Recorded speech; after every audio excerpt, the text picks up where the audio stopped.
हमको जो मिलना था ये हमारे हक के पैसे, छत्तीसगढ़ के लोगों के पैसे। न्यू पेंशन स्कीम में कर्मचारियों की जमा 19,000 करोड़ रुपए फंसे हैं, वो दे रहे नहीं, और ऊपर से कहते हैं हम सब कुछ जो मिलना है दे रहे हैं, लेकिन 19,000 करोड़ ये नए स्कीम में नहीं मिला अभी छत्तीसगढ़ को। इसके बावजूद भी हमारे कार्यक्रम रुके नहीं, कांग्रेस पार्टी के कार्यक्रम रुके नहीं, कांग्रेस सरकार के काम रुके नहीं। भूपेश बघेल और उनके साथी सभी मिलके आगे दौड़ रहे हैं, और वो बाकी के लोग पीछे देख रहे हैं।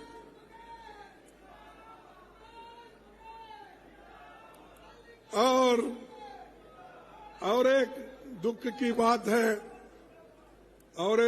बात है, मेरे को ये छत्तीसगढ़ बड़ा महत्वपूर्ण है मेरे लिए, क्योंकि मैं जो चुना गया हूं अध्यक्ष, वो छत्तीसगढ़ के लोगों के आशीर्वाद से, और यहीं पर सेशन हुआ, मैं कामयाब हुआ। सोनिया गांधी जी, राहुल गांधी जी, सभी ने मिलके और आप सब लोगों ने मिलके मुझे यहां पर रायपुर में आपने चुना। आज मैं अध्यक्ष जो हूं, ये रायपुर के लोगों के वजह से, छत्तीसगढ़ के लोगों की वजह से। लेकिन जब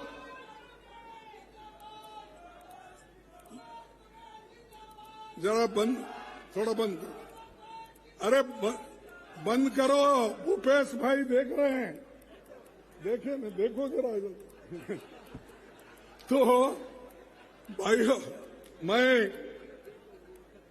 मैं जब यहां सेशन हो रहा, कांग्रेस पार्टी का बहुत बड़ा एक पूरे कंट्री के लोग, हिंदुस्तान के पूरे लोग यहां पर आए थे, उसी दिन हमारे कांग्रेस के नेताओं के घर में छापे पड़े। क्या भाई एक दिन रोक नहीं सकते थे? क्या कम से कम मैं यहां बाहर निकालने तक भी आप रुक नहीं सकते थे? नहीं, उनको कांग्रेस को बदनाम करने के लिए, डराने के लिए और लोगों को दिखाने के लिए, अगर हमारे खिलाफ आप जाएंगे तो आपको ईडी और सीबीआई ऐसे सब तुम्हारे पीछे रखेंगे, ये कहने के लिए, डराने के लिए उन्होंने किया। लेकिन छत्तीसगढ़ी लोग ये डरने वाले नहीं हैं, मुकाबला करने वाले हैं और कर रहे हैं। आज भी हो रहा है, मैं कल इधर आने वाला था, उस वक्त भी हुआ। यानी डराने की कोशिश कर रहे हैं। अगर हम डरते हैं तो देश को आजादी नहीं दिलाते। अगर हम डरते फांसी के तख्ते पे नहीं चढ़ते। अगर हम डरते तो इंदिरा गांधी जी अपनी जान नहीं देती थी। अगर हम डरते राजीव गांधी जी अपनी जान नहीं देते थे। ये क्यों? कि देश को हम बचाने वाले हैं, देश के हिफाजत के लिए हम, देश में लोकतंत्र को मजबूत रखने वाले लोग हैं। महिलाओं की इज्जत करने वाले लोग हम हैं, गरीबों की इज्जत करने वाले लोग हम हैं। और जो संविधान किसने बनाया? कांग्रेस पार्टी ने बनाया। लेकिन डॉक्टर अंबेडकर के हाथ में ये जो अध्यक्ष पद मिला, उन्होंने गरीबों के लिए अपने सारे जितने भी कार्यक्रम हैं उन्होंने इसमें लाया। लाने के बाद पंडित जवाहरलाल नेहरू जी के नेतृत्व में एक एक करके संविधान में जो जितने भी चीजें थी, आर्टिकल्स थे, उसको इम्प्लीमेंट करने को शुरू किया और बड़े बड़े कारखाने छत्तीसगढ़ में भी आए, झारखंड में आए, बेंगलुरु में आए, बम्बई में, हर जगह बड़े बड़े कारखाने आए, लाखों लोग नौकरी पे चले। लेकिन मोदी साहब और शाह जी, आप आने के बाद कितने पब्लिक सेक्टर बनाए, हमको हिसाब दो। कितने IIT बनाए, कितने मेडिकल कॉलेज बनाए, कितने आप BHEL, BEL या स्टील कारखाने या पावर कारखाने ये बनाए आपने? नहीं। जब हम बना रहे तो उसको आड़े आते हैं। और हमारा इतना जो ये अपना इतनी चीजें हमने की, उसके वजह से देश आगे बढ़ रहा है। और मेहनत हम किए, मेहनत करके हमने पावर प्लांट्स लगाए, स्टील प्लांट्स लगाए, इलेक्ट्रिकल प्लांट्स लगाए। इतने बड़े बड़े करने के बाद अब मोदी जी बोलते देश को मैं आगे बढ़ा रहा हूं। कहां बढ़ा रहे? अरे वो गुजरात तो जहां का वहीं है। सब आप देख लीजिए, ह्यूमन इंडेक्स, वो ह्यूमन इंडेक्स में अगर सबसे बच्चों को सबसे कमजोर बच्चे कहां मिलते हैं या पौष्टिक आहार की कमी कहां है, तो वो गुजरात में है, छत्तीसगढ़ में नहीं है। ये गुजरात मॉडल है। तो इसलिए तुम बताइए वो ह्यूमन राइट, अपने ह्यूमन इंडेक्स बता के कहिए, साहब आप ही के पास इतने बच्चे मर रहे हैं, पौष्टिक आहार नहीं है, तो दूसरों को क्यों टीका कर रहे हो? और मैं कहूंगा, तो हमेशा कांग्रेस को टीका के करते रहते। यहां बीजेपी की हुकूमत 15 साल थी। कितने साल थी? 15 साल। मोदी जी 13.5 साल गुजरात के थे। अब 9 साल, अब 10 साल होने को है, 10 साल से प्रधानमंत्री है। जो काम 5 साल में कांग्रेस करती है, आप क्यों नहीं किए, मैं पूछता हूं। आपके पास क्यों नहीं हो रहा? क्योंकि आप गरीबों को देखने वाले नहीं है। सिर्फ आप किनको देखते हैं? अमीरों को, बड़े बड़े कंपनी को, अदानी को, अंबानी को, इनको देखने वाले लोग हैं। हमारे तरफ झांक के भी नहीं देखते। और ऊपर से कहते हैं हम गरीबों की भलाई के लिए सब कुछ कर रहे हैं। तो इसीलिए भाइयों, मैं आपसे यही कहूंगा कि हमको बड़ा जागृत रहना चाहिए। और आजकल सबको फंसा रहे। जो लिखेगा उनके खिलाफ उसको भी, जो पेपर में लिखेगा, टीवी में बोलेगा या बाहर बोलेगा, उस सब को या तो नोटिस देते, अंदर डालते, डराते। तो ये लोग किसी को अपना एक सपोर्ट करके वो लोगों का मदद करने वाले नहीं है। इसीलिए वो क्या करते हैं, हर जगह तलाश कर रहे हैं। किसकी लाल डायरी बोलते हैं, किसकी नीली डायरी, किसकी पीली डायरी, कुछ कुछ ऐसा बोलते हैं। और ऐसा ही एक छापा जो जर्नलिस्ट के घर पे पड़ा, तो उन्होंने एक बात लिखी, हर घर की तलाशी का हुक्म होगा। हर घर की तलाशी का हुक्म होगा। कौन करेंगे? मोदी करेंगे। तलाशी लो बोल के हर घर की तलाशी का हुक्म होगा। अब हर सेक्स के किताबें जब्त होगी, वे सब पकड़े जाएंगे शरीके जुर्म में। जिनकी जेब से कलम बरामद होगी वही चोर ये समझ जाएंगे। जिसके जेब से कलम भी अगर मिली तो उसको बोलेंगे चल ईडी, चलो आगे। अरे ऐसी सरकार आज है, इसको हटाना और इसको अपने अगर जगह पे ठिकाने पे अगर आप नहीं रखेंगे तो देश बर्बादी की ओर चलेगा। देश में डेमोक्रेसी नहीं रहेगी और देश में जो संविधान गरीबों के लिए डॉक्टर बाबा साहब अम्बेडकर ने मेहनत करके बनाया है वो भी नहीं रहेगा। और आज सिर्फ चुपका चुप, अब उनका भी सीएजी रिपोर्ट आया है, सब उसमें सब निकला है 7 लाख करोड़ से भी ज्यादा घोटाले हुए हैं, 7 लाख करोड़। और हमको डराते हर मीटिंग में, कहीं भी जाओ 2G का क्या हुआ, कोल का क्या हुआ, उसका। अरे वो तो हो गया, तुम क्या कर रहे हो वो पहले बताओ। ये 7 लाख के घोटाले कहां से आ गए? सीएजी तो हमारा नहीं है, गवर्नमेंट हमारी नहीं है, गवर्नमेंट तो आपकी है और आपके लोग बोल रहे हैं, बता रहे हैं। तो ऐसे लोग दूसरों के तरफ उंगली दिखाते हैं, लेकिन 4 उंगलियां उनके तरफ भी दिखती, तो ये वो सोच रहे नहीं।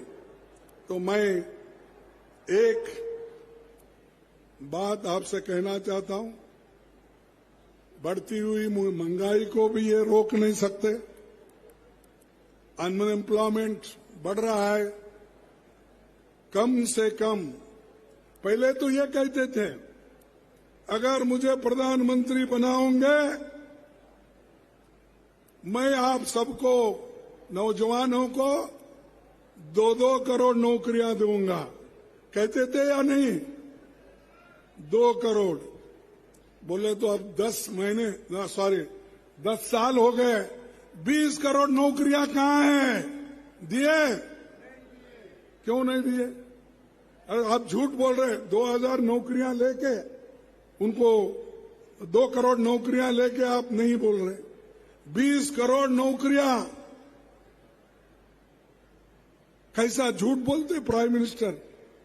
प्राइम मिनिस्टर पाप बेचारा कभी झूठ नहीं बोलेगा, क्योंकि 140 करोड़ जनता का नुमाइंदगी करता है। वो कैसा झूठा बोले? बराबर 20 करोड़ लोगों को नौकरी मिली होगी।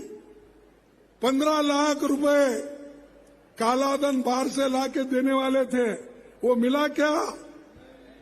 वो भी नहीं मिला। तो आप बदनाम कर रहे मोदी जी को। आप बेचारा वो इतनी कोशिश करके बोला, कोई तो झूठ बोल रहे, हम झूठ बोले होंगे, लेकिन वो नहीं झूठ बोलता ना। ये ऐसा ही उनके पूरे वायदे। किसानों का दाम दुगना होगा, हो गया। अरे जो भूपेश बघेल ने दिया उतना ही बड़ा, लेकिन उन्होंने क्या दिया?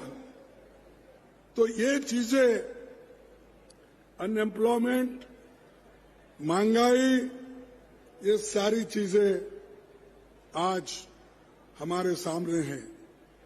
इसे हमको काम करना है।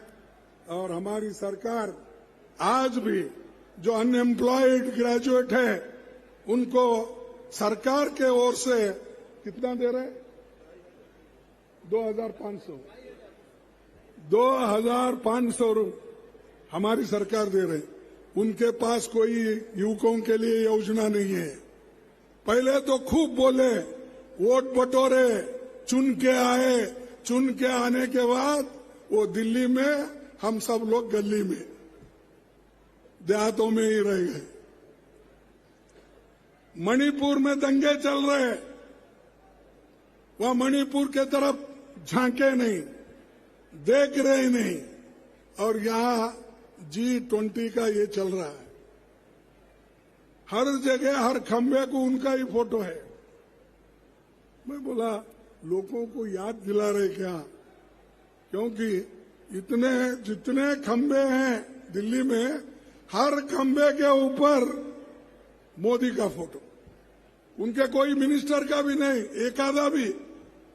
अच्छा, महात्मा गांधी जी का नहीं है, जवाहरलाल नेहरू जी का नहीं है, किसी का नहीं है, सिर्फ मोदी अकेला।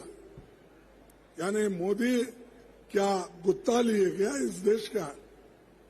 बने प्राइम मिनिस्टर, लेकिन उसका मतलब ये नहीं सब कुछ उन्हीं का है। और 2024 में हम एक संगठन बनाकर काम कर रहे हैं इंडिया के नाम से। वो इंडिया का नाम रखते ही ये बीजेपी वालों को क्या हुआ मुझे मालूम नहीं, भारत रखो बोले। अरे भाई, संविधान में है इंडिया मीन्स भारत।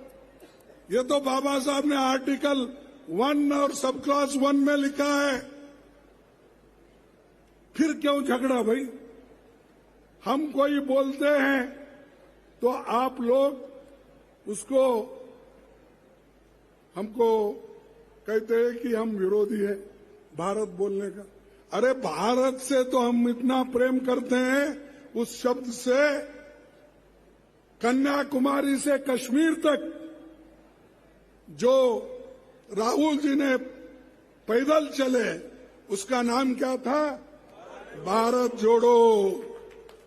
अरे भारत जोड़ने में हम लगे हैं, उसके टुकड़े टुकड़े करने में आप लगे हैं। ये है 4500 किलोमीटर राहुल गांधी चले। तुम कहां चल रहे हो? सुबह वो टीवी में तो बताते हैं उनको, इधर से उधर, उधर से इधर फिरने का, आप देखे होंगे। तो हमको सिखाते हो भारत बोलो, भारत बोलो। अच्छा, हमको सिखाने वाले आपने क्या किया मैं बताऊंगा आपको।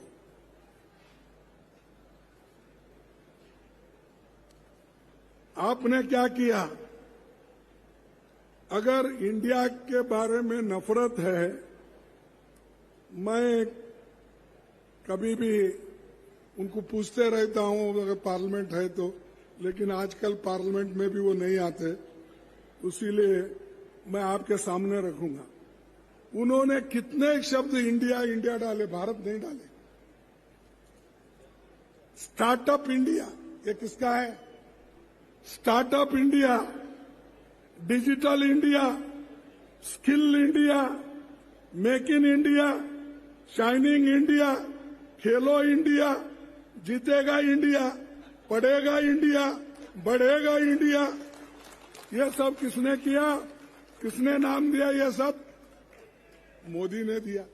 अब हम इंडिया बोल रहे तो वो लोग भारत। अरे ये इंडिया बोले तो सब लोग मिलके इंडिया इंडिया, मुश्किल है।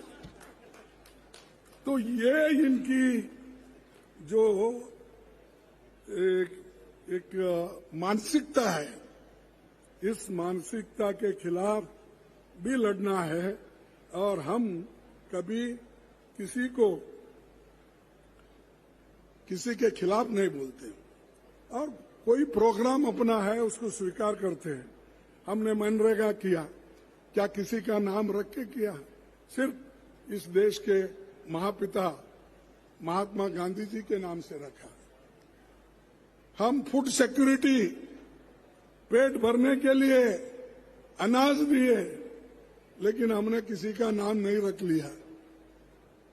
और बच्चों को पढ़ाई के लिए कंपलसरी एजुकेशन किया, किसी का नाम नहीं रख। हम हमेशा गरीबों की भलाई के लिए सोचते हैं, नाम कमाने के लिए नहीं। उठते ही नाम बदलो। वो प्राइम मिनिस्टर का नेहरू म्यूजियम था, नेहरू म्यूजियम को बदल के आप देखो रिसेंटली उन्होंने 2 खंबे लगा के अब उसको प्रधानमंत्री म्यूजियम तो जितने भी प्रधानमंत्री हैं वो उसमें गए। तो नेहरू जी के ऊपर उनको क्या ये नफरत है मुझे मालूम नहीं। अरे नेहरू जी ने इस देश में लोकतंत्र की बुनियाद डाली, 14 साल जेल में रहे। ऐसे आदमी के नाम का अगर एक म्यूजियम है, उसको निकाल के सबका करो। अब कल के दिन आप जैसा किए दूसरे आए तो वैसा ही करते हैं, ये तो ध्यान में रखो। इसलिए मैं ज्यादा न बोलते हुए आखिरी एक बात कह के अपने भाषण को समाप्त करता हूं। गरीबों को फक्त उपदेश की घुटी पिलाते हो। मैं ये मोदी जी को बोल रहा हूं, शाह जी को। गरीबों को फक्त उपदेश की घुटी पिलाते हो, बड़े आराम से तुम चैन की बंसी बजाते हो। नजर आती नहीं गरीब की आंखों में तो खुशहाली, नजर आती नहीं गरीब की आंखों में तो खुशहाली। कहां तुम रात दिन झूठे उन्हें सपने दिखाते हो। कहां तुम रात दिन झूठे उन्हें सपने दिखाते हो। ये मोदी जी की देन है, ये मोदी जी का करतूत है। इसीलिए आप घबराइए मत, हम लोग आपके पीछे हैं, आपके सरकार के साथ है, आपके साथ है, हमारे महिलाओं के और युवकों के साथ, किसानों के साथ। जो राहुल गांधी जी हमेशा काम करते आए हैं और भी हम काम करते रहेंगे आपके लिए। आप आगे बढ़ो, हम आपके साथ रहेंगे। ये कहते हुए मैं आज मुझे बुलाकर भूपेश बघेल ने और उनके मंत्रिमंडल के सदस्यों ने जो मुझे यहाँ पर कहने के लिए कहा, उन सबको धन्यवाद देता हूँ। आपको भी धन्यवाद देता हूँ। जय हिंद, जय हिंद, जय हिंद। धन्यवाद। जय कांग्रेस।